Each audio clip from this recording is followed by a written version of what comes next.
الحمد لله رب العالمين والصلاة والسلام على سيدنا محمد وعلى آله وصحبه أجمعين أما بعد فقد قال الله تعالى في القرآن العظيم وفي القرآن المجيد أعوذ بالله من الشيطان الرجيم بسم الله الرحمن الرحيم وأما بنعمة ربك فحدث وقال أيضا النبي أولى بالمؤمنين من أنفسهم قال نبينا عليه الصلاة والسلام المصلي يناجي ربه أو كما قال عليه الصلاة والسلام. சிறப்பானதொரு நிகழ்விலே நாம் அனைவர்களையும் அல்லாஹ் தஆலா ஒன்று கூட்டியதைப் போல நாளை மஹ்ஷர் மைதானத்திலே பெருமானார் ரசூலுல்லாஹி ஸல்லல்லாஹு அலைஹி வஸல்லம் அவர்களுடைய தர்பாரில் நாம் அனைவர்களையும் அல்லாஹ் தஆலா ஒன்று கூட செய்வானாக. எந்த நபியை நாம் பிரியப்படுகிறோமோ, எந்த நபியை நாம் நேசிக்கிறோமோ, அந்த நபியுடைய மஜ்லிஸிலே நாளை சொர்க்கத்தில் அமருகிற பாக்கியத்தை நமக்கும் நமது சந்ததிகளுக்கும் ரப்புல் ஆலமீன் வழங்குவானாக. ஆமீன் ஆமீன் யா ரப்பல் ஆலமீன். கணுவாய் பள்ளிவாசல் இதற்கு முன்னால் 2-3 தடவை நான் இங்கே வந்திருக்கிறேன். இளைஞர்களுக்கான பயான் நிகழ்வு நடைபெற்ற பொழுதும் இங்கு வந்திருக்கிறேன். அற்புதமான சூழல், ஒரு கட்டமைப்பான மஹல்லா, அதற்கு நிர்வாகமும் இமாமும் அவர்களோடு பயணிக்கக்கூடிய ஜமாத்தார்களும் இளைஞர்களும் குறிப்பாக பெண்களும் சிறுவர்களும் அனைவருடைய ஒத்துழைப்பு இருந்தால்தான் அந்த ஜமாத் கட்டமைப்பு சரியாக இருக்கும். அல்லாஹு தஆலா சிறந்த முறையில் கடைசி வரை அவர்கள் சுன்னத் வல் ஜமாத்துடைய கொள்கையோடு இந்த பள்ளிவாசலையும் இந்த மஹல்லாவையும் இந்த மக்களையும் அல்லாஹ் தஆலா ஆக்குவானாக. கேள்விப்பட்டேன் 12 நாள் தொடர்ந்து பெண்கள் ஆர்வமாக மௌலித் மஜ்லிஸிலே கலந்து கொள்கிறார்கள் என்று. அவ்வளவு தூரம் இன்றைய காலகட்டத்திலே பெண்கள் ஆர்வமாக இருப்பதும் சிறுவர்கள் ஆர்வமாக இருப்பதும் வரவேற்கத்தக்க ஒன்று. காரணம், காலம் அவ்வளவு நெருக்கடி, ரொம்ப வேகமாக போகிற உலகம். எந்த நேரத்தில் ஏதோ எந்த விஷயமாக இருந்தாலும் சரி தள்ளி விட்டுட்டு நகட்டி விட்டுட்டு போகக்கூடிய ரொம்ப ஸ்பீடான காலம். மூத்தவர்களுக்கு தெரியும், 40-50 வயதை கடந்தவர்கள் அவர்களுடைய ஆரம்ப காலம் எப்படி, இன்றைக்கு எவ்வளவு வேகமாக உலகம் நகர்ந்து கொண்டிருக்கிறது. இந்த சூழலிலும் பெருமானாரை நேசிக்கிற கூட்டங்கள் உருவாக்கப்படுவது காலத்தின் கட்டாயம். அன்பிற்குரியவர்களே, மீலாது விழா இன்றைக்கு பெருமானார் ரசூலுல்லாஹி ஸல்லல்லாஹு அலைஹி வஸல்லம் அவர்கள் பிறந்த விழா, பிறந்த தினம். எல்லா மக்களுக்கும் தெரியும், நபிகளாரை பற்றி தெரியும். ஏன் நபி குறித்து அன்றைய நாளிலே நாம் யோசிக்க வேண்டும், அசை போட வேண்டும் என்று சொன்னால் அடுத்த தலைமுறைக்கு நாம் எடுத்து சொல்ல வேண்டிய கட்டாயத்தில் இருக்கிறோம். நபியை பற்றி பேசாத நாள் இல்லை, இல்லையா? எங்கேயாவது நபியை பற்றி நம்ம பேசாமல் இருக்கிறோமா? ஒவ்வொரு ஜும்மாலையும் நபியை பற்றி பேசுகிறோம். ஒவ்வொரு நாளும் ஃபஜ்ருக்கு பின்னால் எல்லா பள்ளிவாசல்லையும், இன்னைக்கு கோயம்புத்தூரில் கிட்டத்தட்ட 200க்கும் மேற்பட்ட மஸ்ஜிதுகள் இருக்கிறது. எல்லா ஒரு சுன்னத் வல் ஜமாத்துடைய பள்ளிகளிலும் காலை ஃபஜ்ர் பயான் செய்யப்படுகிறது. அதிலே நபியுடைய வாசகம்தான் இடம்பெறும். அப்போ உலகம் முழுக்க பெருமானார் ரசூலுல்லாஹி ஸல்லல்லாஹு அலைஹி வஸல்லம் வார்த்தைகள் வலம் வந்து கொண்டே தான் இருக்கிறது. அப்படி இருக்கிற பொழுது மீலாது விழா ஏன் அன்று ஒரு நாள் மட்டும், ஏன் அன்னையர் தினத்தை போல காதலர் தினத்தை போல ஏன் ஞாபகப்படுத்த வேண்டும் என்றெல்லாம் கேட்கக்கூடியவர்களுக்கு அன்பான வார்த்தை என்ன தெரியுமா? அனைத்து நாள்களும் பெருமானார் ரசூல் ஸல்லல்லாஹு அலைஹி வஸல்லம் அவர்களை பற்றி நாம் பேசினாலும் அன்றைய தினத்தில் நாம் ஞாபகப்படுத்தி பெருமிதம் கொள்வோம். பெருமானார் ரசூல் ஸல்லல்லாஹு அலைஹி வஸல்லம் அவர்களை பற்றி தொடர்ந்து வாழ்வியல் குறித்து திரும்ப திரும்ப பகிரப்படும். பல மதரசாக்களில் மதரசா நிகழ்ச்சி, அது சில ஊர்களில் ஆண்டு விழாவில் பெருமானாருடைய வாழ்க்கை குறிப்புகள் தொடர்ந்து சொல்லப்படும். ஏன் திரும்ப திரும்ப ஞாபகப்படுத்துறது? நபி குறித்து நாம் அதிகம் ஞாபகப்படுத்தினால்தான் அன்பு பிறக்கும். இங்கு ஒரே ஒரு விஷயத்தை மிக அழுத்தமாக நான் பதிவு செய்கிறேன். அந்நபியு அவுலா பில் முஃமினீன மின் அன்ஃபுஸிஹிம். உங்களுடைய ஆன்மாவை காண, நம்ம உயிர் தானங்க பெருசு, அதுக்கு மேல பெருமானாரை நேசிக்க வேண்டும் என்று அல்லாஹ் சொல்கிறார். இன்னொரு இடத்திலே தாய் தந்தையை விட, பொருளாதாரத்தை விட, கட்டிய மனைவியை விட, பெற்ற குழந்தையை விட பெருமானாரை நேசிக்க வேண்டும் என்று பெருமானார் ரசூலுல்லாஹி ஸல்லல்லாஹு அலைஹி வஸல்லம் அவர்கள் சொல்லுகிறார்கள். நம்ம நேசிக்கிறோமா? இன்றைக்கெல்லாம் வாயிலை சொல்லிவிடுகிறார்கள், நபி வந்தார், குரானை கொடுத்தார், சென்றார், அவ்வளவுதான் அவர் வேலை முடிஞ்சது, நம்ம ஃபாலோ பண்ணிட்டு போயிட்டே இருக்க வேண்டியதுதான் என்று சொல்லுகிறார்களே. ஏன் நபி அவர்கள், என்னை நீங்கள் முழுமையாக நேசித்தால்தான் உண்மை முஃமினாக ஆக முடியும். உதட்டளவில் வாயளவில் நபியா நாயகமா முஹம்மது ரசூலுல்லாஹ் அவர் மனிதர் என்ற அந்த ஒற்றை வரியில் நிறுத்தி கொண்டால் உண்மையான பாசம் ஆகாது. நேசம் வைக்கணும். சரி, யாரை நேசம் வைக்கணும்? நபியை நேசிக்கணும். அந்த நபியை யார் நேசிக்க சொல்றா? அல்லாஹ் நேசிக்க சொல்றான். சலவாத்தை சொல்றதுல நேசத்தின் வெளிப்பாடு தானே. சரி, முதலில் நேசம் வேண்டும் என்றால் அதற்கு முதலில் அவர்களின் சிறப்பு தெரியும் இல்லையா? இன்னைக்கு கட்சி தலைவன் அல்லது சினிமாக்காரன், இவனை ஃபாலோ பண்ணக்கூடிய லட்சக்கணக்கான இளைஞர்கள் இருக்கிறாங்க. ஏன் அவனை ஃபாலோ பண்ணுறாங்க சொல்லுங்க பார்க்கலாம். அவனை மாதிரியே முடிவெட்டுறாங்க, அவனை மாதிரியே நடக்கிறாங்க. அவன் பேசிய வசனத்தையே பேசி பேசி நேரத்தை கழித்து கொண்டு இருக்கிறார்கள். என்ன காரணம்? அவனுடைய நேசம். அவன் போட்டோவை பார்த்த உடனே ஒரு விருதமான மகிழ்ச்சி. திரும்ப திரும்ப அவன் படங்களை பார்ப்பது, அவனை போல் நினைப்பது, அவனை போல் தன்னை உருவாக்க நினைப்பது, இதுவெல்லாம் பாசத்தின் உச்சத்திலே போய் ஒரு கட்டத்தில் தலைவனுக்காக உயிரை கொடுக்க நான் வருவேன் என்று சொல்லுகிறான் அல்லவா? இதுவெல்லாம் அவனை பார்க்க பார்க்க, அவனை கேட்க கேட்க, அவன் நடிப்பை ரசிக்க ரசிக்கத்தானே.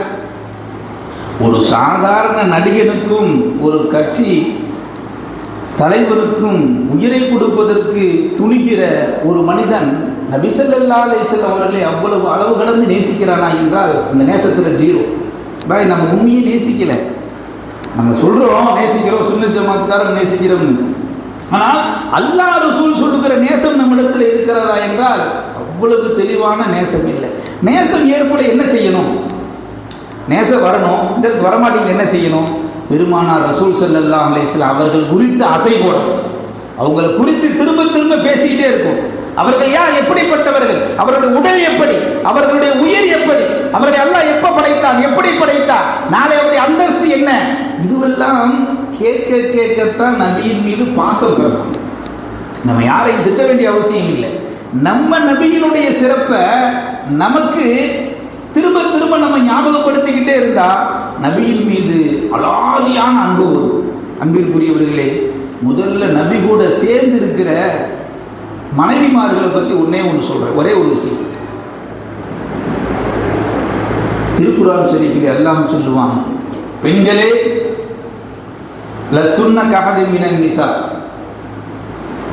பெண்களே நீங்கள் மற்ற பெண்களை போல இல்லை. யாரை சொல்றாங்க? நபி ஸல்லல்லாஹு அலைஹி வஸல்லம் மனைவிமார்கள். உங்களுக்கு சட்டமே வேற. ஒரு பெண்ணினுடைய கணவன் வஃபாத்தாகி விட்டார், அந்த பெண்ணுக்கு உடல் ஆரோக்கியம் தடாகட்டம் இருந்தால் இன்னொரு மனிதரை திருமணம் முடிக்கலாம். இது உலக பொது சட்டம். ஆனால் நபியுடைய மனைவிமார்களுக்கு இந்த சட்டம் பொருந்தாது. ஏன்னா நீங்க சாதாரண ஆளுடைய மனைவி அல்ல, நபியின் மனைவி. நபிக்கு அல்லாஹ் அவ்வளவு அந்தஸ்து கொடுத்திருக்கிறான். நபியை சேர்ந்திருப்பவர்களுக்கு இவ்வளவு பெரிய அந்தஸ்து என்றால் அப்ப நபிக்கு எவ்வளவு இருக்கும்? இப்படியெல்லாம் நம்ம யோசிக்கணும். நம்ம மொட்டையா நபி வந்தாங்க, இருந்தாங்க, வாழ்ந்தாங்க அப்படின்னா அது ஒரு லேபிள் தான், பிரிய பாசம்லாம் வராது. அந்த நபிக்கு அல்லாஹ் கொடுத்த கிஃப்ட் என்ன, உயர்வு என்னன்னு யோசிக்கணும். நபியை திருமணம் முடிக்காத வரைக்கும் சாதாரண பெண்கள், அவங்க சாதாரண பெண்கள், உலகத்தில் இருக்கிற எல்லா பெண்களை போல அவங்க. எப்ப நபியை திருமணம் முடிச்சுட்டாங்களோ, நீங்க மற்ற பெண்களை போல இல்லை, நீங்கள் சிறப்பிற்குரியவர்கள். மற்ற பெண்களுக்கு உரித்தான சட்டங்கள் உங்களுக்கு சில சட்டங்கள் செல்லாது என்று அல்லாஹ் சொல்லுகிறான் என்றால் நாம் யோசித்து பார்க்கிறோம். அப்படியானால் நம்முடைய நபியினுடைய சிறப்பு எப்படி நம்ம யோசிக்கணும். நபி ஸல்லல்லாஹு அலைஹி வஸல்லம் எப்போ காதல் கொண்டு எப்போ அதிகமாக நேசம் வரும்னா அவங்க சிறப்பை உள்வாங்கினதுக்கு அப்புறம் தான் அவங்கள நேசிப்பதே உருப்படியாக வரும். இல்லாட்டி உருப்படியாக நேசம் இருக்காது, சும்மா வாயில சொல்லலாம். உம்மு சலமா ரலியல்லாஹு நபி ஸல்லல்லாஹு அலைஹி வஸல்லம் மனைவி. அவங்க சொல்கிறாங்க, எங்களுக்கு எப்பயாவதும் அத்தர் தடவணும்னு நாங்கள் நினச்சா அந்த அருக்கு பார்த்திங்களா அந்த பாட்டில், அந்த பாட்டிலை எடுத்து நான் அத்தர் தடவிக்கிறேன். இப்போ கேட்குறாங்க, அந்த பாட்டில் அப்படி என்ன இருக்குது, ரொம்ப நறுமணமாக இருக்குது. பக்கத்தில் இருக்கிறவங்க கேட்குறாங்க, ரொம்ப நறுமணமாக இருக்கே, இந்த பாட்டில் எங்கே வாங்கினீங்க? எப்படி? எங்கேயும் வாங்கலை, இந்த அத்தர் பாட்டில் கடையில் வாங்கலை. என் கணவர் பெருமானார் ரசூல் ஸல்லல்லாஹு அலைஹி வஸல்லம் அவர்களுக்கு எப்பொழுதெல்லாம் வேர்க்குமோ, வேர்க்குகிற பொழுது நான் வலித்து வலித்து அந்த பாட்டில்ல ஒவ்வொரு சொட்டா விட்டு நான் சேமிச்சு வச்சுக்கிடுவேன். எப்பொழுது எனக்கு அத்தர் அடிக்கணும்னு தேவைப்படுதோ அப்ப நான் உடம்புல பூசிக்கிடுவேன் என்று உம்மு சலமா ரலியல்லாஹு அன்ஹா அவர்கள் அறிவிக்கிறார்கள் என்றால் நாம் யோசித்து பார்க்க வேண்டும். நாமும் நபியும் ஒண்ணா? நம்ம வேறு நாத்தடிக்கும். ஒரு நாள் இரண்டாம் நாள் குளிக்காமல் தன் நண்பனிடத்தில் மாத்திரமல்ல தன் மனைவிக்கு அருகாமையில் கூட ரொம்ப நேரம் அமர முடியாது. ஏன்னா அவ்வளவு ஸ்மெல் அடிக்கும் நம்ம மேல, இல்லையா? நம்ம நபி முத்து நபி பெருமானார் ரசூல் ஸல்லல்லாஹு அலைஹி வஸல்லம் வியர்வை மிஸ்கை விட, அன்றைக்கு அரபு நாட்டிலே மிஸ்கி என்ற அத்தர் தான் மிக உயர்வானது, அதை விட அதிக நறுமணம் உள்ளதாக பெருமானாரின் வேர்வை இருந்தது என்று அவர்கள் மனைவி மாத்திரமல்ல அனஸ் ரலியல்லாஹு பெருமானாருக்கு பணிவிடை செய்யக்கூடிய அனஸ் ரலியல்லாஹு அன்ஹு அவர்களும் ஒரு ஹதீஸிலே சொல்லுகிறார்கள், நபி அவர்களுடைய உடலில் இருந்து வரக்கூடிய அந்த மனம் வியர்வுதான். அந்த வியர்வையின் மனத்தை போன்று உலகத்திலே என் வாழ்நாள் வரை அந்த மனத்தை நுகர்ந்ததே இல்லை என்றார்கள். என்றால் அல்லாஹு அக்பர், அல்லாஹ் மனிதனாக பெருமானாரை படைத்து விட்டு வருகிற வியர்வையில் கூட இவ்வளவு அந்தஸ்தை வைக்கிறான் என்றால் இந்த சமூகம் கியாமத் நாள் வரை வரக்கூடிய ஒவ்வொரு முஸ்லிம்களும் புரிந்து கொள்ள வேண்டும், அவர் சாதாரண மனிதர் அல்ல. அல்லாஹு அக்பர். இன்றைக்கெல்லாம் நபியா எதுக்கு மீளாது, எதுக்கு மீளாது என்றெல்லாம் சொல்கிறார்கள் அல்லவா? மனிதன் இலகுவாக அந்த நேசத்தை எடுத்துறாங்க. எப்படி எடுத்துறாங்கன்னா, அவர் மனிதர் தானே, குர்ஆன்ல அல்லாஹ் சொல்றானே, அவரையே புகழ்றீங்க, அவரே புகழ வேணான்னு சொல்லிட்டாங்களே. நம்ம அல்லாஹ்வுடைய வார்த்தையை பாருங்களேன், சலவாத்து சொல்லுங்கள் என்று சொல்லுகிறார். சலவாத்து சொல்ல சொல்ல உங்களுக்கு தான் நன்மை என்று சொல்லுகிறான். அல்லாஹ் தன்னைத்தான் திக்ர் செய்ய சொல்லணும். நமக்கும் அல்லாஹ்வுக்குமான கனெக்ஷன் மாத்திரம் தான். நபி தேவையில்லை என்றால் அல்லாஹ் ஏன் பெருமானாரை உள்ளே விடணும்? நபிக்கு சலவாத்து சொல்லு, நபிக்கு சலவாத்து சொல்லு, நபிக்கு சலவாத்து சொல்லு ஏன் சொல்லணும்? அல்லாஹ்வுக்கு உனக்குமான தொடர்பு மாத்திரம் அல்ல, அதோடு சேர்த்து நபியும் வருவார்கள். அந்த நபி அல்லாஹ்வுக்கு இணையாக வரமாட்டார்கள். அல்லாஹ்வுடைய தூதராக கடைசி வரை கரம் பிடித்து நம்மை காப்பாற்றக்கூடியவராக, நாளை மறுமை வரை டிராவல் செய்யக்கூடிய ஒரே ஒரு மனிதர். தாய் தந்தை அல்ல, மனைவி மக்கள் அல்ல, சேர்த்த செல்வம் அல்ல, எல்லாம் ஒரு பக்கம் ஒதுங்கிவிட்ட பிறகு பெருமானார் யாரின் கரத்தை பிடித்து சுவனத்திற்கு கூட்டிச் செல்கிறார்களோ அவர்களே சுவனவாதிகள். நம்ம இங்க யோசிச்சு பார்க்கணும். நம்மள அல்லாஹ் தான் படைச்சான், அல்லாஹ்வுக்கு தான் தொழுகணும், அல்லாஹ்வுக்கு தான் திக்ர் செய்யணும், எல்லாம் அல்லாஹ் அல்லாஹ் அல்லாஹ் மாற்றுகிறது கிடையாது. ஆனால் அந்த அல்லாஹ் தான் சொல்லுகிறான், என் நபியை நீங்கள் நேசியுங்கள், என் நபிக்கு நிகராக உலகத்தில் யாரும் கிடையாது, என் நபி சிறந்தவர்கள், அவருடைய அந்தஸ்தை நாம் உயர்த்தி விட்டோம் என்று அல்லாஹ் சொன்ன பிறகு நம்ம எவ்வளவு தான் புகழலாம் தானே? அல்லாவே கூப்பிட்டு சொல்றான், என் நபியினுடைய அந்தஸ்தை நான் உயர்த்திட்டேன்னு. அப்போ நம்ம என்ன செய்யணுங்க? தொடர்ந்து நபியை புகழணும் புகழணும் புகழணும், நபியின் மீது நேச வைக்கணும் நேச வைக்கணும் நேச வைக்கணும். நேசம் வைத்த பிறகுதான் பின்பற்றுதல் வரும். நீ நேசம் இல்லாம நான் நபி மாதிரி 2 ரக்காத் தொழுகிறேன், நான் நபி மாதிரி தாடி வச்சிருக்கிறேன், நான் நபி மாதிரி பீச வச்சிருக்கிறேன்னா நேசம் இல்லாத அந்த சுன்னத்துகள் அடிபட்டு போயிடும். நேசத்தோடு கூடிய அமல் தான் அல்லாஹ்விடத்தில் அங்கீகரிக்கப்படும். இப்போ கலிமான்னு சொன்னால் உள்ளத்தில் அல்லாஹ் அல்லாஹ் நினச்சி வாயில லா இலாஹா இல்லல்லாஹ்னு சொன்னால் தானே கலிமா. உள்ளுக்குள்ள என்ன அல்லாஹ் என்ன நமக்கு என்ன கொடுத்தான் என்ன அல்லாஹ் அப்படின்னு மனசில் நினச்சிக்கிட்டு லா இலாஹா இல்லல்லா லா இலாஹா இல்லல்லா ஒரு திக்ர் செஞ்சாருன்னா அந்த திக்ருக்கு வேல்யூ இருக்குமா? இந்த திக்ருக்கு வேல்யூ இருக்க. அதே போன்றுதான் நபி குறித்து உயர்வான அந்தஸ்து உள்ளத்திலே வைக்க வேண்டும். அவரை வச்சுதான் சிறுக்கெல்லாம் வைக்க முடியாது. மவுத்து வரைக்கும் ஞாபகம் வச்சுக்கோங்க. இந்த மீலாது மேடையில சொல்றேன், நபியை வைத்து உலகத்தில் யாருமே சிறுக்கு வைக்க முடியாது. நபிக்கு ஷிர்க்குக்கும் நபிக்கும் அப்பாற்படினா நம்ம களிமா என்னங்க? லா இலாஹ இல்லல்லாஹ் முஹம்மதுர் ரசூலுல்லாஹ். வணக்கத்திற்குரியவன் தகுதியானவன் அல்லாஹ், முஹம்மது ரசூலுல்லாஹ் அல்லாஹ்வுடைய தூதர்.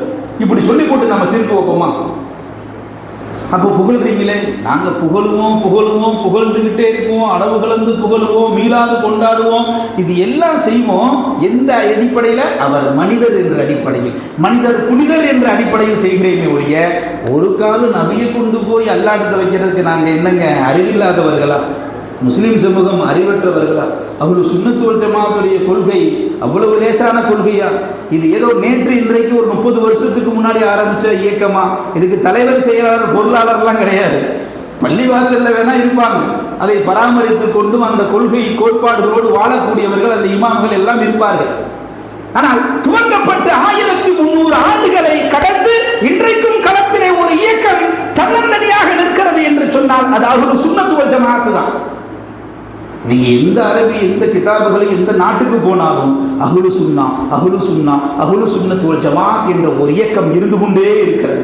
அழிக்க முடியாது, கியாமத் நாள் வரை அழிக்க முடியாது. அவ்வப்போது புல்லுருவிகள் வருவார்கள், நாயகத்தை லேசாக பேசுவார்கள், அதெல்லாம் நம்ம கணக்கிலே எடுத்துக்கிற கூடாது.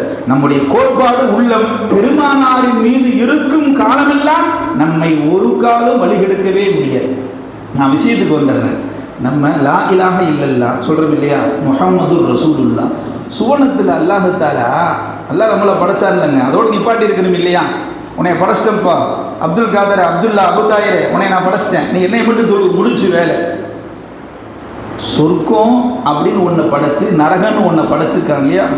அந்த சொர்க்கத்தை நீங்களும் பார்க்கல, நானும் பார்க்கல. ஆனால் ஆதம் நபி பார்த்தாங்க. ஆதம் நபி அல்லாஹ்ட்ட சொல்கிறாங்க, அல்லாஹ் உன்னுடைய சொர்க்கத்தினுடைய தலைவாசல்ல லா இலாஹ இல்லல்லாஹ் உன் பேரோட சேர்த்து முஹம்மதுர் ரசூலுல்லாஹ் அப்படி பேர் எழுதியிருக்கிறியே, அவரை நான் பார்த்ததில்லை. இது யாருங்க சொல்றா? ஆதம் நபி சொல்றாங்க, அந்த நபியை நான் பார்த்ததில்லை, ஆனால் உன்னுடைய பேரோட இணைச்சு வச்சிருக்கிறேன்னா அவங்க அந்தஸ்து மிக பிரம்மாண்டமா இருக்கும். அவங்க அந்தஸ்து பிரம்மாண்டம். இன்னும் ரசூலுல்லாஹ் அல்லாஹ்வுடைய தூதர் தான் போட்டிருக்காங்களே, எனக்கு இணையான கடவுள்னு அல்லாஹ் போடலை. அப்போ சுவனத்தினுடைய எழுத்துக்களிலும் சரி, நாளை மௌத்தா போயிட்டா கபூரில் கொண்டே வச்சிருவாங்க. நமக்கெல்லாம் தெரியும், 3 கேள்வி கேட்பாங்க இல்லையா? அரபியிலே கேட்பாங்க, மர் ரப்புக்க, உன்னுடைய ரப்பு யாரு? நம்ம என்ன சொல்லுவோம்? அல்லாஹ்னு சொல்லுவோம். அடுத்து வமா தீனுக்க, உன்னுடைய மார்க்கம் என்ன? இஸ்லாம். வமன் நபியுக்க, உன் நபி யார் என்று கேட்கிற பொழுது நம்ம நபியை பார்த்துருக்கிறோமா? இங்கே மதினாவுக்கே போனால் ரவுலாவை தானங்க பார்க்க முடியும், நபியை பார்க்க முடியுமா? ஆனால் நல்லா கேள்வி கேட்குறான் கபூர்ல, ஓ நபி யாருன்னு கேட்பான். நம்ம கற்பனையிலே சொல்ல முடியுமா? நாம் எந்த ஊர்ல அடக்கப்பட்டிருந்தாலும் அல்லாஹ் அனைத்து திரைகள், எந்த நாட்டில் இருந்தாலும் சரி, அல்லாஹ் எல்லாத்தையும் திறந்து விடுகிறான். இந்த அறிவுக்கு அப்பாற்பட்டது, அறிவால சிந்திக்க முடியாது. என்னங்க கணுவாயில இங்க இருக்கிற கபூர்ஸ்தான் நம்மளை கொண்டு அடக்கம் பண்றீங்க, எனக்கும் நபிக்கு என்னங்க தொடர்புண்டா? அல்லாஹு தாலா அனைத்து வழிகளையும் திறந்து விடுவான், பெருமானாரின் முகத்தை காட்டுவான். ஹதீஸில் வருது, பெருமானாரின் முகம் காட்டப்படும்.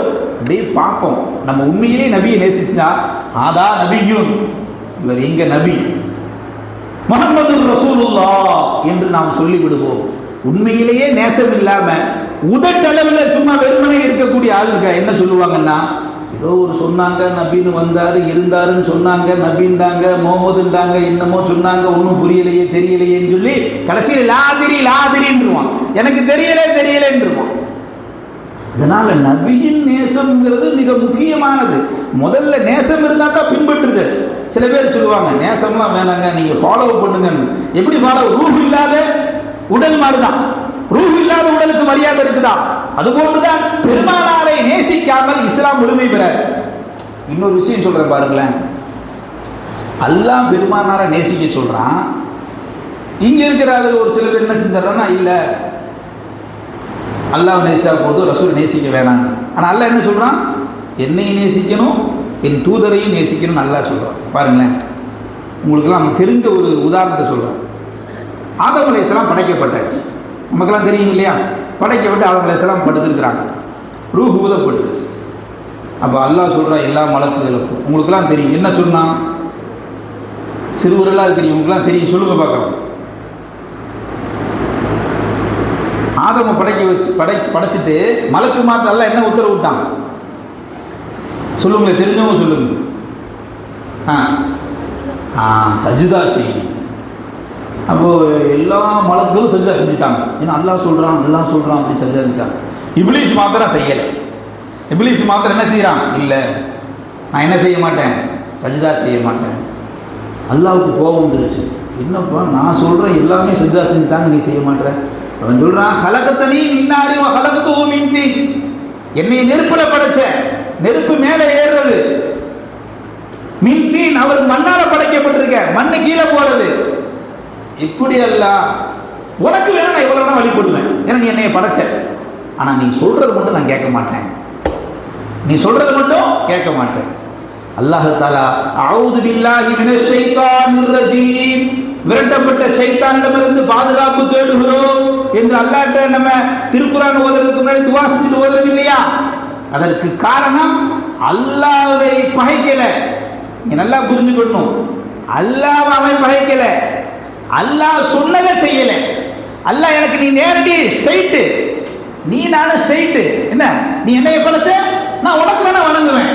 ஆனா நீ யாருக்காவது புகழு அல்லது அவருக்கு போய் சஜ்ஜா செய்யி, அவரை நேசிச்சோன்னா எனக்கு பிடிக்காது.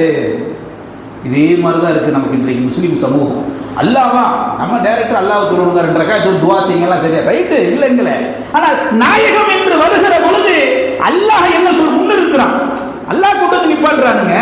இந்த நாயகத்தை நேசி, இந்த நாயகத்தை பின்பற்று, இந்த நாயகத்தை புகழ், இந்த நாயகத்தினுடைய உயர்வை பேசி, இந்த நாயகம் என்பது உனக்கு ஞானம், இந்த நாயகம் என்பது உனக்கு உபகாரம், இந்த நாயகம் இல்லாவிட்டால் நீயே இல்லை, இந்த உலகம் இல்லை என்று அல்லாஹ் சொல்லுகிறான் என்றால், அப்போ நம்ம நாயகத்தை ஒதுக்கிட்டு என்னைய படைச்ச அல்லான்னு ஸ்ட்ரெயிட்டா போனா நாளைக்கு ஷைத்தானுடைய கதிதான் நாயகத்தை ஒதுக்குபவர்களுக்கு இருக்கிறது. இதுவெல்லாம் நமக்கு ஒரு பாடம், படிப்பினை. மரணம் வரை பெருமானாரின் பிரியத்தை என் கல்விலிருந்து பிரிக்க முடியாது என்று ஆழமாக பதிவு செய்ய வேண்டும். ஏன்னா சஹாபாக்கள் எல்லாம் அவ்வளவு புகழ்ந்து படிச்சிருக்கிறாங்க, அவ்வளவு புகழ்ந்து இருக்கிறாங்க. புகழத்தான் என்ன வரும், பிரியமும் பாசமும் வரும். அதனால நாயகத்தை நம்ம எப்படி நேசிக்கணும்?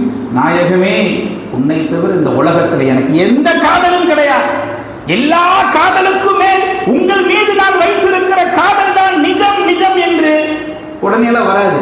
உடனே வருமா? நாளைக்கு ஒரே நைட்ல ஓவர் நைட்ல உட்கார்ந்து ரசூல்லா உன்னை நான் ரொம்ப விருப்பப்படுறேன்னா சரியாயிருமா? திரும்ப திரும்ப பெருமானாரை நேசிக்க வேண்டும். திரும்ப திரும்ப நாயகமே உங்களுக்கு இணையாக யாரும் இல்லை, அது என் மனைவி உட்பட, என் காதலி உட்பட, என் பெற்றோர் உட்பட அனைவரை காண நீங்கள் தான் என் உள்ளத்திலே குடிகொண்டிருக்கிறீர்கள் என்று நாம் நேசிக்கிற பொழுதுதான் உண்மையான பிரியம் வரும். இங்க யாருக்கு நேசம் இல்லை, காதல் இல்ல, வெறுமனே லெட்டர் பேடு மாதிரி லா இலாஹ இல்லல்லாஹ் முஹம்மதுர் ரசூலுல்லாஹ் அவரையாப்பா புகழ்ற அப்படிங்கிறான். குறிப்பாக பெண்மணிகள் தொடர்ந்து மௌலிது மஜ்லிஸுக்கு வருகிறார்கள் என்றால் அல்லாஹ் தஆலா இவர்கள் அனைவர்களையும் அல்லாஹ் கபூல் செய்வானாக.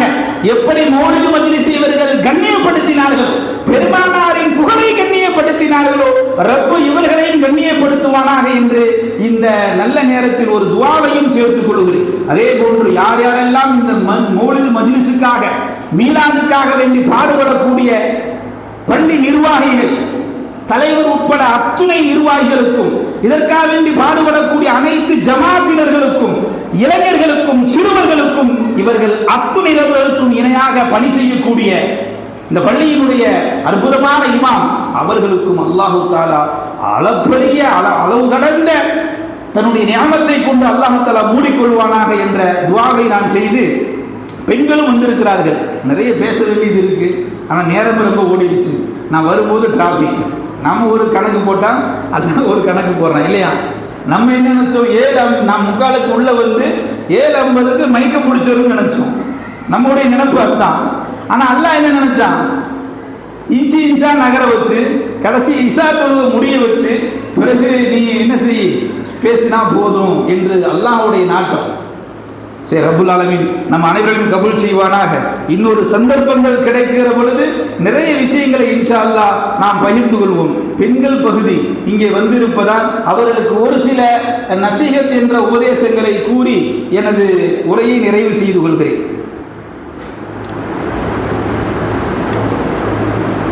அல்லாஹு தாலாவுடைய படைப்பில் ஆண் பெண் இருவர்கள் இருந்தாலும் ரொம்ப சக்திவானவங்க யார் அப்படின்னா உடல் ரீதியாக ஆண்கள் தான். அர்ரிஜால் கவ்வாமூன் அலன் நிசான்னு திருக்குறான் நல்லா சொல்லிட்டான், அதில் மாற்று கருத்து இல்லை. ஆனால் சலுகை அந்தஸ்து சிறப்பு என்று வருகிற பொழுது ஆண்களை ஓரம் கட்டி பெண்கள் முன்னேறி போய்விட்டார்கள். ரப்புல் ஆலமீனுடைய படைப்பு அந்த மாதிரி. என்னங்க கருத்து சொல்றீங்க? நமக்கு மேலேயா? நம்ம தானே சம்பாதிக்கிறோம், நம்ம தானே ஆம்பளை எல்லாத்துக்கும், நமக்கு மேலேயான்னா அல்லாஹ் ஆண்களுக்கு வலுவை கொடுத்திருந்தாலும், ஆற்றலை கொடுத்திருந்தாலும், ஆளுமையை கொடுத்திருந்தாலும், சிறப்பு என்று வருகிற பொழுது பெண்களுக்கு அல்லாஹ் அவ்வளவு வழங்கி இருக்கிறார். ஒரு சபை அப்படியே உட்கார்ந்து இருக்குது. நபி ஸல்லல்லாஹு அலைஹி வஸல்லம் அவர்கள் ஒரு செய்தி சொல்கிறார்கள் சஹாபாக்களுக்கு. அருமை தோழர்களே, உங்களில் யார் 3 பெண் குழந்தையை பெற்றெடுத்து நல்ல முறையில் கல்வி கொடுத்து சரியான வயது வருகிற பொழுது அவருக்கு திருமணம் கொடுத்து விடுகிறாரோ அவர் சொர்க்கத்தில் என்னோடு இப்படி இருப்பார்கள் என்று பெருமானார் ரசூல் ஸல்லல்லாஹு அலைஹி வஸல்லம் 2 விரலையும் சுட்டி காட்டினார். 2 விரல் எவ்வளவு தூரங்க? கணுவாய்க்கு உட்கடத்துக்குள்ள தூரமா இருக்குது. 2 விரலும் பக்கம் பக்கமா இருக்கு இல்லையா? இந்த ஹதீஸ் நல்லா ஞாபகம் வச்சுக்கோங்க. சபையில பெருமானார் சொல்லுகிறார்கள், அன்பு தோழர்களே, உங்களில் யாருக்கு 3 பெண் குழந்தைகளை நீங்கள் பெற்றெடுத்து யாருக்கு இருக்கோ அவங்க நல்ல வளர்த்து அவங்களுக்கு நல்ல கல்வி கொடுத்து சரியான தருணத்தில் திருமணம் முடித்து கொடுக்கிறீர்கள் அல்லவா, அவர்கள் சொர்க்கத்தில் என்னோடு இப்படி இருப்பீர்கள். தொழுக, வணக்கம், ஜக்காத்து கொடுக்கிறது, இது எல்லாம் சொர்க்கம் ரைட்டு, வேற அதெல்லாம் மாற்று கருத்து இல்லை. ஆனால் இப்படி ஒரு ஆப்ஷன் அல்ல பெருமானாரின் மூலமாக சொல்லுகிறார். 3 பெண் குழந்தையை பெற்றெடுத்து கொடுத்தால் சொர்க்கத்தில் பெருமானாரோடு இருக்கலாம். அப்படியே அந்த சபையில் ஒரு சில பேருக்கு பார்த்தீங்கன்னா மூஞ்சியெல்லாம் அப்படியே பல்லு சந்தோஷம். அந்த 3 குழந்தை பெற்றவங்க என்ன செய்வாங்க? இடிச்சு காட்டுறாங்க, நமக்கெல்லாம் 3 சொர்க்கத்துக்கு நம்மெல்லாம் டிக்கெட் வாங்கினது மாதிரி அப்படின்னு அவர் மனசுக்குள்ள வரும் இல்லையா? பாய், இப்போ இங்கே உட்காந்துருக்குறோம், இங்கே உட்காந்துருக்கிறது யார் யாரெல்லாம் தொப்பி போட்டிருக்கிறார்கள் அவர்களுக்கெல்லாம் 1 கோடி அப்படின்னு சொன்னால் தொப்பி போடாதால் பார்ப்பான், ஆஹா மறந்துட்டு வந்துட்டோமே, போட்டுக்கிறாரு கிடைக்க போதுப்பா 1 கோடி, என்ன பண்ணலாம், என்னது ஃபியூச்சர் பிளான் போயிருமா இல்லையா? யதார்த்தம் தானே. நபி அவர்கள் சொன்ன மாத்திரத்திலே சஹாபாக்களில் யார் யாரெல்லாம் 3 பெண் குழந்தையை பெற்றார்களோ முகம்லாம் பிரைட் ஆயிடுச்சு. அப்படியே சந்தோஷத்தில், பரவாயில்ல எல்லாம் 3 குழந்தையை கொடுத்துட்டான், நல்லா நம்மளை பிடிக்கும் போல. மற்றவங்க மூஞ்சியெல்லாம் ரொம்ப வாடி இருக்குது. இந்த 2 குழந்தையை பெற்றவங்களுக்குலாம் அப்படியே சங்கடமாக போச்சு, என்னப்பா 2 பொம்பளை பிள்ளையை போய். ஒரு சஹாபி எந்திரிச்சார், யா ரசூலல்லாஹ், நீங்கள் சொன்ன செய்தி சுப செய்தி, ரொம்ப சந்தோஷமான செய்தி. ஆனால் யா ரசூலல்லாஹ், எனக்கு 2 பெண் குழந்தை யா ரசூலல்லாஹ், 3 பெண் குழந்தை இல்லை யா ரசூலல்லாஹ், எனக்கு சொர்க்கம் கிடைக்காதா யா ரசூலல்லாஹ் என்று சொல்லுகிற பொழுது பெருமானார் ரசூல் ஸல்லல்லாஹு அலைஹி வஸல்லம் அவர்கள் உடனே சொல்லுகிறார்கள், 2 குழந்தையை பெற்றெடுத்து நல்ல முறையில் கல்வி கொடுத்து திருமணம் முடிச்சு கொடுத்துட்டா நீங்களும் சொர்க்கவாதி. அப்படியே அவங்க 2 குழந்தையை பெற்ற குரூப்ல இருப்பாங்க இல்லையா, ஒரு 50-100 பேர் இருக்கும்போது அவங்களுக்கு தெரியும் இல்லையா, அவங்களுக்குலாம் சந்தோஷம், நம்ம எல்லாம் ஒரு குரூப்பா போயிடுவோம்ப்பா அப்படின்ற மாதிரி அவங்களுக்குள்ள. உடனே இந்த ஒரு பொம்பளை பிள்ளை பெற்றுட்டு ஒரு பையனுக்கு 2-3 பசங்களை பெற்றுட்டு ஒரு பொம்பளை பிள்ளை இருக்குமா இல்லையா, அந்த வீடு ரொம்ப செல்லமாக வளர்ப்பாங்க அந்த பொம்பளை பிள்ளைய. அப்போ அவங்க மூஞ்சியெல்லாம் டிம்மாயிடுச்சு, என்னங்க இந்த மாதிரி ஒரு ஆஃபரில் நம்மளெல்லாம் ரசூல் நம்மளை சேர்க்காம விட்டாங்களே. அந்த சபையிலே பெருமானாரின் சபையில் எப்பொழுதெல்லாம் வாய்ப்பு கிடைக்குமோ அப்பொழுதெல்லாம் பெருமானாரின் வாயிலிருந்து ரஹமத்து வந்து விடாதா, நற்செய்தி வந்து விடாதா, நமக்கு ஒரு சுப செய்தி கிடைத்து விடாதா என்று சஹாபாக்கள் ஏங்குவார்கள். உடனே மஜ்லிஸ்ல எந்திரிச்சார், ரொம்ப வேகமா எந்திரிக்கிறார், யா ரசூலல்லாஹ், 3 குழந்தை பெற்றால் சொர்க்கம் என்றீர்கள், 2 குழந்தை பெற்றெடுத்து நல்ல முறையில் திருமணம் முடித்து கொடுத்தால் சொர்க்கம் என்றீர்கள், யா ரசூலல்லாஹ், எனக்கு ஒரே ஒரு குழந்தை யா ரசூலல்லாஹ், எனக்கு வாய்ப்பு இல்லையா யா ரசூலல்லாஹ்? பெருமானார் ரசூல் ஸல்லல்லாஹு அலைஹி வஸல்லம் அவர்கள் சாந்தமும் பரக்கத்தையும் அனைத்தையும் அல்லாஹ் அவர்கிட்ட கொடுத்துட்டான். இந்த நபிக்கு இணையா உலகத்துல யாருமே இல்லை. அப்படி திரும்ப திரும்ப யோசிக்கணும். அப்படி யோசிக்க அப்பதான் அந்த பிரியங்கிறது ஓரளவு வரும். இந்த ஓரளவு பிரியம்தான் நம்மளை உச்சாணியில் பெருமானாரோடு இருக்க வைக்கும். பெருமானாரின் பிரியம் இல்லாம எந்த முஸ்லிமும் ஈரேற்றம் அடைய முடியாது. இல்லைங்க திருத்து, நான் சுன்னத்துலாம் தொழுதுருவேன், தொழுத பிரியத்தோட தொழுதியா? இப்போ பசங்க இருக்கிறான்னு வைங்களேன், டேய் நீங்களாம் தகச்சதுக்கு வாங்கடா அப்படிங்கிறோம். ஒரு நாள் கரெக்டாக வருவான், 2ஆம் நாள் வந்துடுவான், 3ஆம் நாள் போகிறேன் போகாட்டி திட்டுவாங்கப்பா, அடிப்பாங்கப்பா, அதனால் போகிறேன். மனமுரண்டான தொழுகை என்பது அல்லாஹ்வுக்கு தேவையில்லாதது. மனப்பூர்வமாக இருக்கிற தொழுகையை அல்லாஹ் விரும்புவதை போல் பெருமானாரை மனப்பூர்வமாக நேசித்து செய்கிற ஒரே ஒரு சலாத் அல்லாஹ் தஆலா மிகப்பெரிய எடை உள்ளதாக ஆக்கிடுவான். எல்லாமே நிஜத்துல தான் அங்க இருக்கு, எல்லாம் உள்ளத்துல தானே இருக்கு, வெளியே எங்கேயும் போய் வாங்க வேண்டியது இல்லையே. அப்போ அந்த சஹாபிக்கு ஒரு குழந்தையை பெற்றாலும் அவனுக்கு சொர்க்கம்னு சொன்ன உடனே சபையே கலகலத்து போச்சு, அல்ஹம்துலில்லாஹ். ஆனால் ஆம்பளை பிள்ளைக்கு குர்ஆன் ஹதீஸ்ல நீங்க எங்க போட்டு புரட்டாலும் ஆம்பளை பிள்ளை பெற்றுட்டியா நீ சொர்க்கம்னு எங்கேயுமே இல்லை. நன்மை செஞ்சா அது வேற, முறைக்க ஆரம்பிச்சிட்டானு இந்த பயிலுக்கு ஊறான். என்ன சேர்த்து செவத்துக்கு அங்கே இருக்கிறவங்களுக்கு ஆஃபராக சொல்கிறீங்க, நாங்களும் காலையிலேருந்து உட்காந்துருக்குறோம், எங்களுக்கு எதுவும் சொல்ல மாட்டீங்களே அப்படின்னு. அப்படி அல்ல. அல்லாஹ் தஆலா ஆண்களுக்கு ஆளுமையை கொடுத்தாலும் கவி என்ற சக்தியை கொடுத்திருந்தாலும் சலுகைகளும் அவர்களுக்கு அல்லாஹ் தஆலா அவ்வளவு கொடுக்கிறான். ஒரு வீட்டில் அந்த பெண் எப்படியோ அப்படி, அந்த பெண் சரியாக இருந்தால் அந்த குடும்பமே சரியாக இருக்கும். அந்த பெண் கொஞ்சம் மார்க்கத்தில் சுணங்கினால் அனைத்தும் சுணக்கப்பட்டுவிடும். இப்போ பாருங்க எவ்வளோ உயர்வாக பேசணும். அடுத்த சப்ஜெக்ட் அவங்களுக்கு தான். நபி ஸல்லல்லாஹு அலைஹி வஸல்லம் அவங்கள்ட்ட ஒரு தோழர் வர்றார், யா ரசூலல்லாஹ், எங்கள் வீட்டில் உட்காடுறோம் சாப்பிட்றோம் ஆனால் வயிறு நிறைய மாட்டேங்குது. வீட்டில் உட்காடுறோம் சாப்பிட்றோம் வயிறு நிறைய மாட்டேங்குது. நபி அவர்கள் உடனே சொல்றாங்க, நீங்க தனித்தனியா சாப்பிடுவீங்களா? உங்க வீட்டு மெம்பர்கள்லாம் தனித்தனியா சாப்பிடுவீங்களா? ஆமா யா ரசூலுல்லாஹ். அப்புறம் எப்படிங்க பரக்கத்து வரும்? பெருமானார் ரசூல் ஸல்லல்லாஹு அலைஹி வஸல்லம் சொல்லுகிறார்கள், ஒரு குடும்பத்தில் தாய் தகப்பன் அண்ணன் தம்பி இன்னும் வயதிலே மூத்தவர்கள் இருந்தால் அத்துணை நபர்களும் சேர்ந்து ஒரு இடத்தில் சாப்பிடும் காலமெல்லாம் அல்லாஹ் அவர்கள் அறியாத புறத்திலிருந்து பரக்கத் செய்வார். எங்க ஒவ்வொரு நாளா தனித்தனியா சாப்பிட்றோமோ அந்த பரக்கத் எடுபட்டு போகும். இன்னைக்கு நம்ம லைஃப் ஸ்டைல் அதானங்க ஆகி போச்சு இல்லையா? தோசை அங்கிருந்து சவுண்ட் வரும், இந்தம்மா பெண்கிட்ட இருந்து எங்க இருந்து கிச்சன்லேருந்து சவுண்ட் வரும். ஊத்துறது தோசை தனித்தனியா தான் சாப்பிடணும். எல்லாத்துக்கும் மொத்தமாக சுட்டு வச்சோம்னா ஆறி போயிடும். சொல்றாங்களா இல்லையா? மொத்தமாக ரசூலுல்லாஹ் சொல்லுவாங்க, அஜர்த்தும் பயான்ல சொல்லுவாரு, இதுக்காக வேண்டி எல்லாம் சுற்றி உட்காந்து 50 தோசையை அடிக்கிட்டு வானா அதெல்லாம் செட் ஆகாது அப்படிம்பாங்க. ஆனால் செய்து பாருங்கள், அல்லாஹ் மிகப்பெரிய பரக்கத்தை தெரிவித்திருக்கிறான். சேர்ந்து சாப்பிடுகிற பொழுது நமக்கு தெரியாதுங்க, பரக்கத்து நம்ம கண்ணுக்கு தெரியுமா? பரக்கத்தும் ரஹமத்தும் அபிவிருத்தியும் ஒரு காலம் நம்ம கண்ணுக்கு தெரியாது. அதனால் நம்ம ஆஃபீஸுக்கு போகிறோம், அவசரம், ஏதோ ஒரு நேரம் நாங்கள் சீக்கிரம் சாப்பிட்றோம், ரைட்டு. மதியான நேரம் லஞ்சு டைம் எங்கோ ஒரு இடத்துல ஆஃபீஸில் சாப்பிட்ட ரைட்டு. இரவில் ஒரு காலம் என் குடும்பத்தோடு உறுப்பினர்களோடு சாப்பிடாமல் நான் இருக்க மாட்டேன், எனது நபியின் சுன்னத்தை ஒன்றையாவது நான் பின்பற்றுகிறேன் என்று நினைத்தால்தான் பரக்கத்தான குடும்பமாக அது இருக்கும். நல்லா புரிஞ்சுக்கோங்க. இங்கே நான் 100% இஸ்லாத்தை பின்பற்ற முடியாது, ஏன்னா காலம் மாறி போச்சு.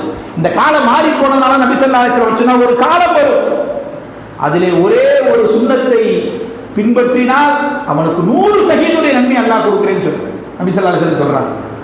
எதுக்கு இந்த 100 ஷஹீதுடைய நன்மை கொடுக்கணும்? ஏன்னா காலம் வெள்ள ஓடுற ஓட்டம், ஃபித்னா ஃபசாது குழப்பம், காலையில எந்திரிச்சதிலிருந்து இரவு தூங்குவதற்குள் எவ்வளவு பாவங்களை கடந்து வர்றோம். நன்மை கம்மி, நன்மைகள் குறைவு. பார்வையிலிருந்து, கேட்பதிலிருந்து, பேச்சிலிருந்து, எண்ணத்திலிருந்து, நடப்பதிலிருந்து அத்துணையும் பாவம். அப்போ பாவத்தோடே பழக்கப்பட்டு வாழக்கூடிய நாம் கொஞ்சமாவது அல்லாஹ் ரசூலுடைய சுன்னத்துகளை கொஞ்சம் பின்பற்றினா கூட அல்லாஹ்வுடைய பெரிய அந்தஸ்து கிடைச்சோம். அஜரத்து சொல்றதுக்கு நல்லா இருக்கும், நாங்கள் காலையில் பிள்ளைங்க ஸ்கூலுக்கு அனுப்பணும், அதுகளை அனுப்பிட்டு தான் நாங்கள் சாப்பிடணும். அது எல்லாம் உட்காருப்பா சுன்னத்தாக உட்காருவோம்னு செட் ஆகுமானா ஆகாது. அன்னைக்கு அந்த ஸ்கூல் தைக்கிறதெல்லாம் இல்லை, இன்னைக்கு அந்த மாதிரி ஒரு வாய்ப்பு இருக்கு. அதனால காலையில் விட்டுருங்கன்னா முடியாதவங்களுக்கு தான் இது, முடியும்னா சேர்ந்து சாப்பிட்றது சுன்னத்து. லஞ்ச் மதியானம் கணவர் டியூட்டியில் இருக்கிறாரு, மனைவி இங்கே இருக்குது, ஆத்துக்காரர் வந்தா தான் சாப்பிட்டு வெயிட் பண்ண முடியாது. அவர் நீ அங்கே சாப்பிடுங்க, நான் இங்கே சாப்பிட்றேன். ஆனால் இரவு என்று வருகிற பொழுது எப்படி ஆகிலும் வீட்டுக்கு வந்துடுறோம் இல்லையா? மனைவி, கணவன், குழந்தைகள், வீட்டில் இருக்கக்கூடிய மூத்தவர்கள் அத்தனை நபர்கள் உட்கார்ந்து சுப்ரா விரிச்சு சாப்பிட்டு பாருங்க. இன்னைக்கு சுப்ராவே கிடையாது, டைனிங் டேபிள் இருக்கிறான். என்ன டைனிங் டேபிள், அதுக்கு மேல சுப்ரா வேணும்.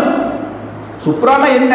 விழுந்த உணவை எடுத்து சாப்பிடுகிற அளவிற்கு சுத்தமா இருக்கணும். அதுதான் சுப்ரா. விழுந்த உணவு எடுத்து சாப்பிடணும். அன்பிற்குரியவர்களே, பெருமானார் ரசூலுல்லாஹி ஸல்லல்லாஹு அலைஹி வஸல்லம் சொல்லுகிறார்கள், பரக்கத்தான வீடு வேண்டுமா, ரஹமத்து அதிகம் உங்களுக்கு இறங்க வேண்டுமா, உங்கள் வீட்டை நீங்கள் சுத்தமாக வைத்துக் கொள்ளுங்கள். இது பெண்களுக்கான விஷயம். ஆம்பளை என்ன செய்ய முடியாது? தொடப்பத்தை தூக்கிட்டு மாப்பை தூக்கி என்ன செய்ய முடியாது? மேலே கீழே முன்னாடி பின்னாடி இழுக்க முடியாது. ஏன்னா அவர் டியூட்டிக்கு போயிடுறாரு, சம்பாதிக்க போயிடுறாரு. வீட்டை சுத்தமாக வைப்பது ஒரு பெண்ணின் பொறுப்பு.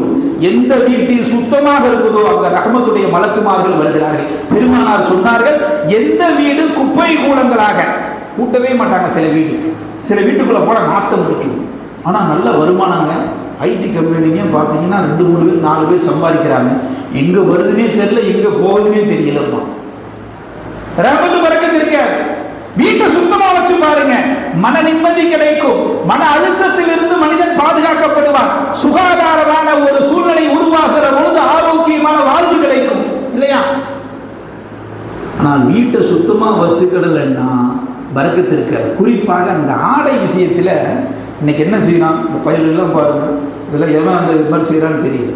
ஜீன்ஸை கலட்டி எங்கேயா தொங்க விட்டான்னா ஒரு வாரத்துக்கு அங்கேயே இருந்து அவங்க அம்மா எடுக்கலைன்னா அது அப்படியே தொங்கிக்கிட்டு இருக்கு இல்லையா?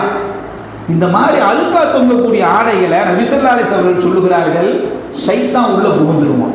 என்ன சொல்லுவான்னா, பாய் நமக்கு ஆடையை கழட்டி போட்டு போயிருக்கிறாரு, அதை நான் உடுத்திக்கிட்டு உட்காந்துக்கிட்டேன் அப்படின்னு. சைத்தான் என்ன சொல்றான்? பாய்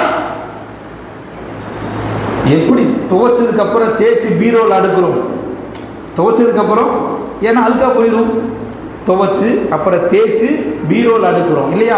இதுதான மரபு.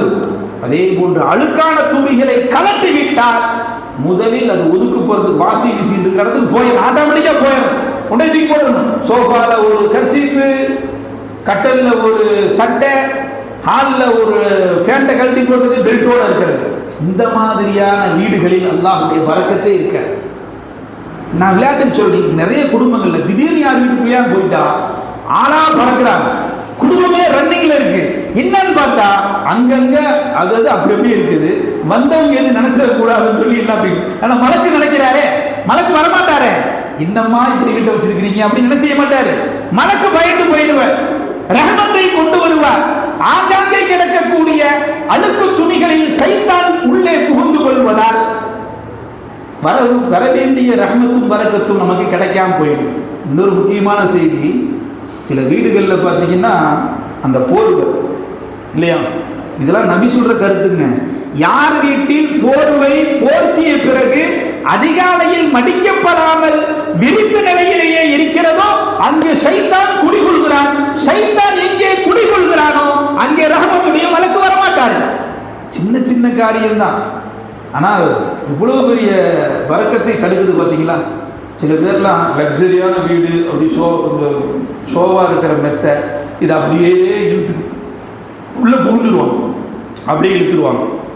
காலை எந்திரிக்கும் போது லேசை இழுத்து விட்டு வெளியே வந்துடுவாங்க, அடுத்த நாள் உள்ள போய் புகுந்துக்கிடுவாங்க.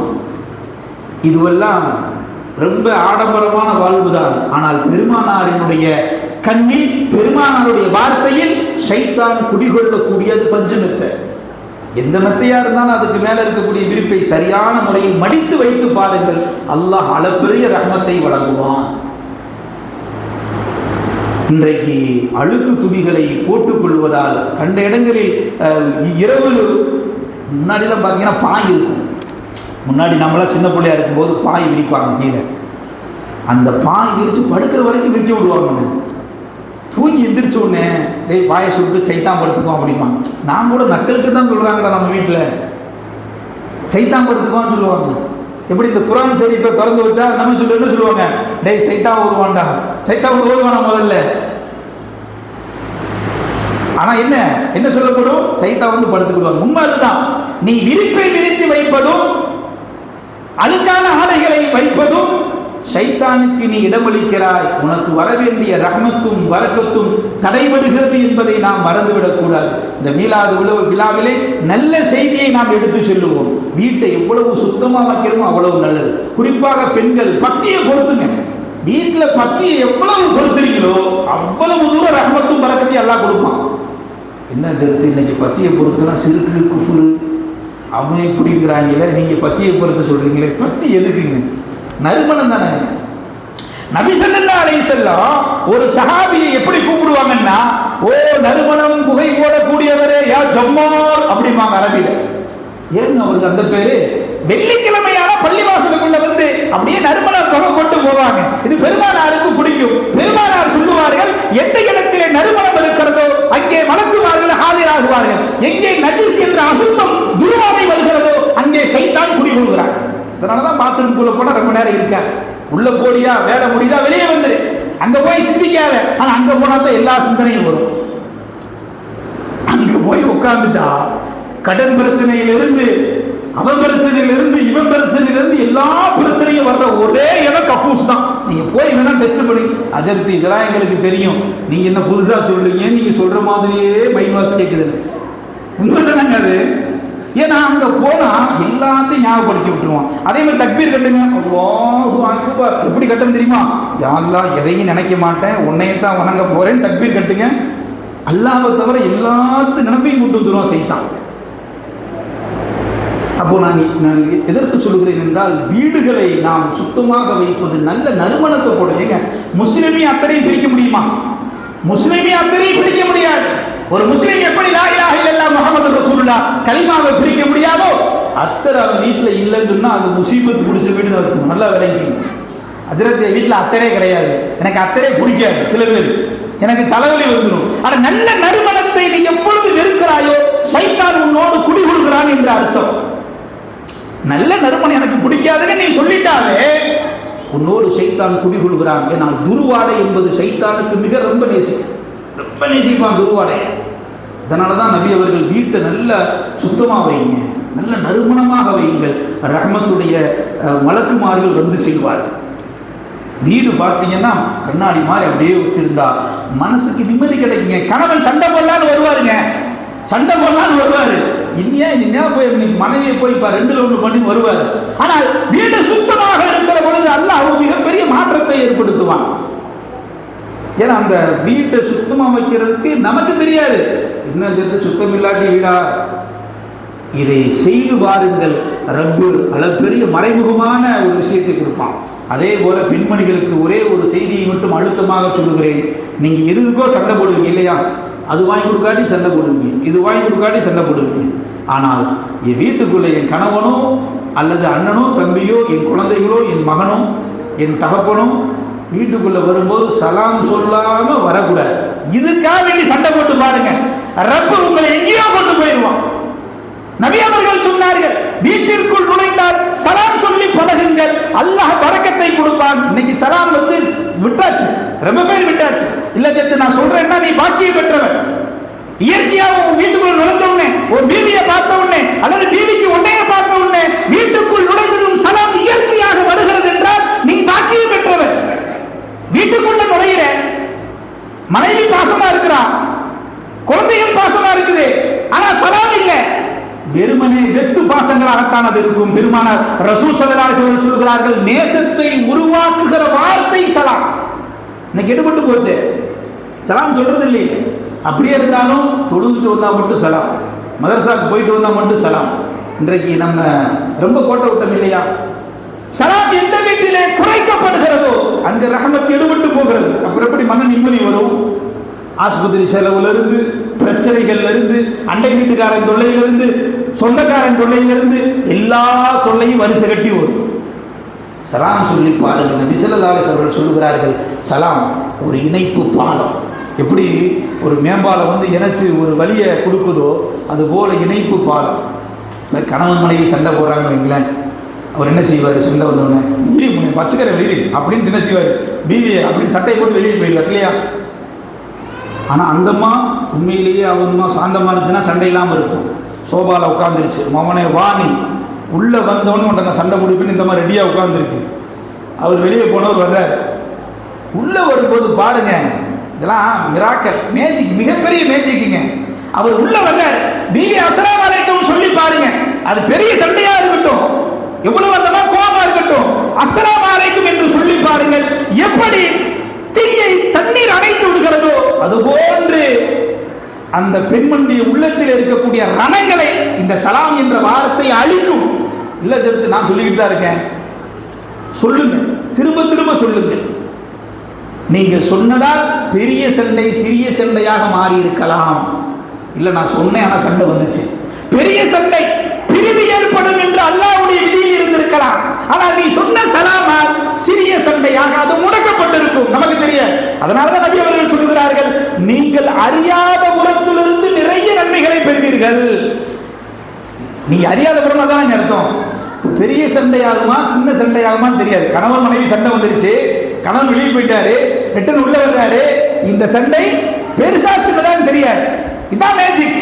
நீ சொல்லுகிற சலாம் அல்லாஹ் வேறு மாதிரியாக மாற்றி விடுவார். அதனால வீட்டுக்குள்ள போகும்போது சலாம் சொல்லாம போகக்கூடாது. சலாம் சொல்லுவாங்களா? இந்த பசங்கள்லாம் சொல்ல முறைச்சே பார்க்குறாங்க, என்ன தெரித்து சும்மா இருக்க மாட்டாங்க. நீங்கள்லாம் சொன்னதான் ஓகே பண்ண சலாம் சொல்லுவீங்கல்ல, நீங்கள்லாம் சொல்லுவீங்க, ஆனால் அதிகப்படுத்துங்க. இல்லை தெரித்து நாங்கள்லாம் கணுவாயிலே கஜர்த்து சும்மா சூப்பராக சொல்லி கொடுத்துருக்கார், எங்கள் ஜமாத்துடைய கட்டமைப்பு கரெக்டாக இருக்குது, அல்ஹம்துலில்லாஹ், வரவேற்கிறோம். அதிகப்படுத்துங்க. எந்த அளவுக்கு அதிகப்படுத்துறது? ஒவ்வொரு முறை போனாலும் வந்தாலும் அஸ்ஸலாமு அலைக்கும், வீட்டில் யார் இருந்தாலும் சரி அஸ்ஸலாமு அலைக்கும் சலாம் அலைக்கும் சொல்லி பாருங்க. பள்ளிவாசல் தலைவர் வர்றாரா, ஓதுற பிள்ளைங்களா அஸ்ஸலாமு அலைக்கும் சொல்லி பாருங்க, சந்தோஷப்படுவார். மதரசா மாணவர்கள் எவ்வளவு அழகா சலாம் சொல்றாங்க. இது யாருக்கு பெருமை? ஜமாத்துடைய நிர்வாகிகளுக்கும் இமாமுக்கும் பெருமை, உன்னை பெற்றெடுத்த பெற்றோர்களுக்கு பெருமை. இந்த பையன் பாருப்பா எப்ப பார்த்தாலும் சலாம் சொல்லுவான். அந்த சொல்ற சலாம் உன்னை கொண்டு போய் வைக்கும் இடம் வேறு இடம். நம்ம நினைக்கிறோம் என்ன பெரிய சலாம் சலாம்னு சரியா போயிருமான்னு. நீ சொல்லு, பழகு, திரும்ப திரும்ப சொல். இந்த சுண்ணத்தை நீ ஹயாத்தாக்கு, உன்னை அல்லாஹ் கொண்டு போய் சேர்க்கும் இடம் உயர்ந்த இடமாக இருக்கும். இது பெருமானார் சொல்லுகிறார். இன்றைக்கு அந்த சலாத்தை விட்டுட்டோம், எல்லாம் சண்டை, எல்லாம் பிரச்சனை. தொழுகிறோமா, எல்லா சண்டை எல்லா பிரச்சனையும் கண்ணுக்கு முன்னாடி வருது. சொந்த மதத்தில் பிரச்சனை, கூட பிறத்தவன்ட பிரச்சனை, பெத்த மகள்கிட்ட பிரச்சனை, பெத்த மையண்ட பிரச்சனை, எல்லாத்துலையும் பிரச்சனை. ஆனால் சலாம் மிகப்பெரிய அருமருந்து. அதனால நாம் திரும்ப திரும்ப சலாம் சொல்லிக் கொண்டே இருப்போம். கடைசியா ஒரே ஒரு செய்தியை சொல்லி முடிச்சிடலாம்.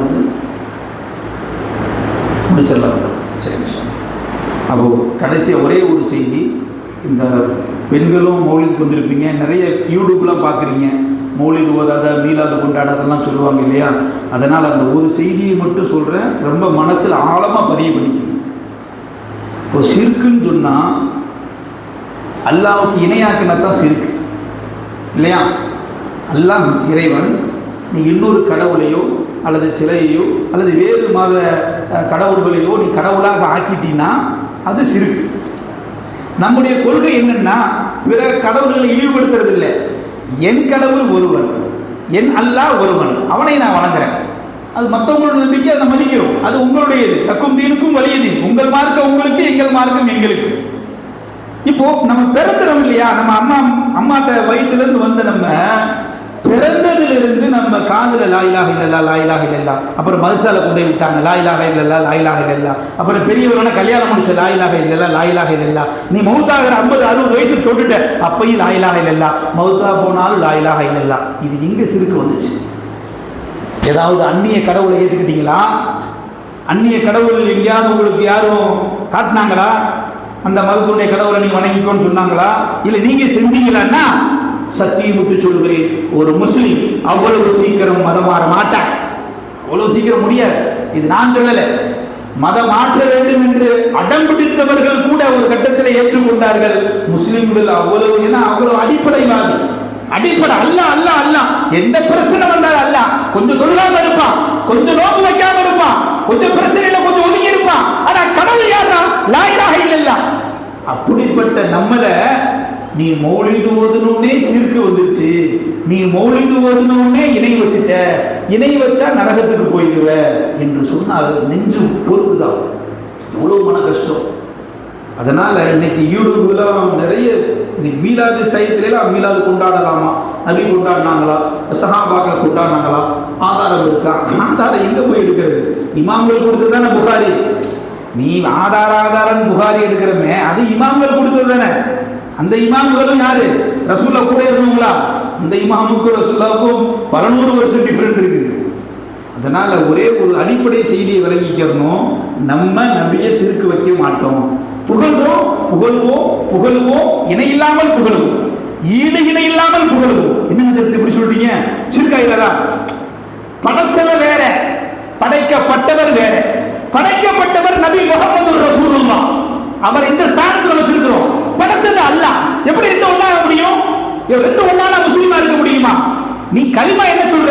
லா இலாஹ இல்லல்லாஹ் முஹம்மது ரசூலுல்லாஹ். வணக்கம் சொல்கிறவன் அல்லாஹ்வுடைய தூதர், அல்லாஹ்வுடைய அடிமை, அல்லாஹ்வுடைய தூதர், அல்லாஹ்வுடைய அடிமை சொல்லிட்டு நீ புகழு புகழு புகழு. மனுஷன் தான் புகழறே ஒழிய இறைவன் நீ புகழவே இல்லை.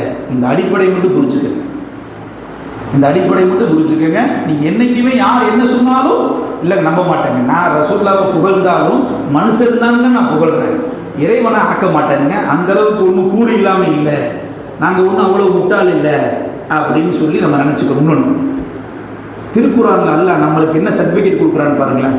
முடிச்சாரு, அதற்கு ஒரு சப்ஜெக்ட் சொல்லி முடிச்சாரு. இந்த ஒரு ஆயத்து தான் உங்களுக்கு முடிக்கணும். வகதாலிக ஜஅல்னாக்கும் உம்மத்தன் வஸதா. நம்மளை பார்த்து அல்லாஹ் சொல்றான், வகதாலிக ஜஅல்னாக்கும் உம்மத்தன் வஸதா, நீங்கள் நடுநிலையான சமுதாயமாக உங்களை நாம் ஆக்கியிருக்கிறோம். நம்மளை என்ன சொல்றான்? நடுநிலை சமுதாயம். என்ன நடுநிலை சமுதாயங்கிறப்ப இந்த ஆயத்துக்கு விளக்கம் தப்சீர் ஜலாலையிலே சொல்லப்படுகிறது. இதுக்கு முன்னாடி நபிமார்கள் வந்தாங்க இல்லையா? இப்போ நம்ம நபிக்கு முன்னாடி ஈசா நபி வந்தாங்க, மூசா நபி வந்தாங்க. இந்த ஈசா நபியை கடவுள் ஆக்கிட்டாங்க இல்லையா? நமக்கெல்லாம் தெரியும், ஈசா நபியை கடவுள் ஆக்கிட்டாங்க, அவரை வணங்க ஆரம்பிச்சிட்டாங்க. அப்போது அதில் சிறுக்கு இருக்கு. நல்லா கவனிச்சுக்கங்க. அதே ஈசா நபியை தந்தை இல்லாமல் பிறந்தவர் என்று, விபச்சாரத்தில் பிறந்தவர் என்று சொன்னார். எவ்வளவு கேவலப்படுத்துறாங்க ஒரு நபி. அந்த நபியை கடவுள் அளவிற்கு அந்த சமூகம் உயர்ந்துச்சு. மூசா அலைஹிஸ்ஸலாமுடைய கூட்டத்தார்கள் என்ன சொன்னாங்க? தகப்பன் இல்லாமல் குழந்தை பிறந்ததுக்கு, அதனால இது விபச்சாரத்தில் பிறந்த குழந்தை என்று சொல்லப்படும். நல்லா புரிஞ்சுக்கணும். ஒரு நபியை கடவுள் அளவுக்கு உயர்த்தப்பட்டது, அதே நபியை ரொம்ப கேவலமாக இறக்கப்பட்டது. ஆனால் நபியை நாயகமே, உங்களை கடவுள் அளவுக்கு உயர்த்த முடியாது, உங்களை கேவலமாகவும் பேச முடியாது. நபியை கேவலமாகவும் பேச முடியாது. ஏன்னா நபியினுடைய பிறப்பு, வாழ்வு எல்லாம் சிறப்பு. அவங்கள மற்றதெல்லாம் சொல்லுவாங்க ஒழிய ரசூலுல்லாஹ்வுடைய கேரக்டர் என்ன செய்ய முடியாது, இழிவு சொல்ல முடியாது. அப்போ நம்ம நபியை வச்சு நம்ம சிறுக்கு வைக்க மாட்டோங்கிறதான் இந்த ஆயத்தை நமக்கு சொல்லுது. இந்த உம்மத் நடுநிலையான சமுதாயம். இந்த உம்மத் இந்த நபியை அளவு கடந்து உயர்த்தவும் செய்யாது, இந்த உம்மத் நபியை ரொம்ப மட்டமாகவும் கீழே இறக்கிறாரு அப்படின்னு சர்டிஃபிகேட் கொடுக்கப்பட்ட ஒரு சமூகம். எப்படிங்க சிறுக்கு வைப்போம்? அதனால் நபி ஸல்லல்லாஹு அலைஹி வஸல்லம் அவர்களை புகழுவோம், மீலாது விழா கொண்டாடுவோம். நபியை நேசிக்க நேசிக்க நேசிக்கத்தான் நமக்கு நாளை மறுமையிலே நம்மோடு பெருமானார் ரசூல் ஸல்லல்லாஹு அலைஹி வஸல்லம் ஷஃபாத் என்ற பரிந்துரை செய்வார்கள். நபியோடு இருக்கணும் ஆசைப்படுறோம் இல்லையா? அப்ப அந்த நபியை நேசிப்போம். ரப்புல் ஆலமீன் யார் யாரெல்லாம் இந்த மீலாது விழா, மௌலித் சபை இன்னும் சீர்மை கொடுத்து, இன்னும் பெண்கள், சிறுவர்கள், இளைஞர்கள், நிர்வாக பெருமக்கள், இமாம், இன்னும் ஊர் ஜமாத்தார்கள் அனைவர்களும் யார் யாரெல்லாம் இதற்காக வேண்டி பாடுபட்டார்களோ ரப்பே, அனைவர்களையும் நாளை பெருமானாருடைய கூட்டத்தில், பெருமானாரின் நேச கூட்டத்தில் எங்கள் அத்துணை நபர்களையும் நீ சேர்ப்பாயாக என்று கூறி விடைபெறுகிறேன். எனது உரையை நிறைவு செய்கிறேன். வாஹிர் தாவானா அனில் ஹம்துலில்லாஹி ரப்பில் ஆலமீன். அஸ்ஸலாமு அலைக்கும் வரஹ்மத்துல்லாஹி வபரகாத்துஹு.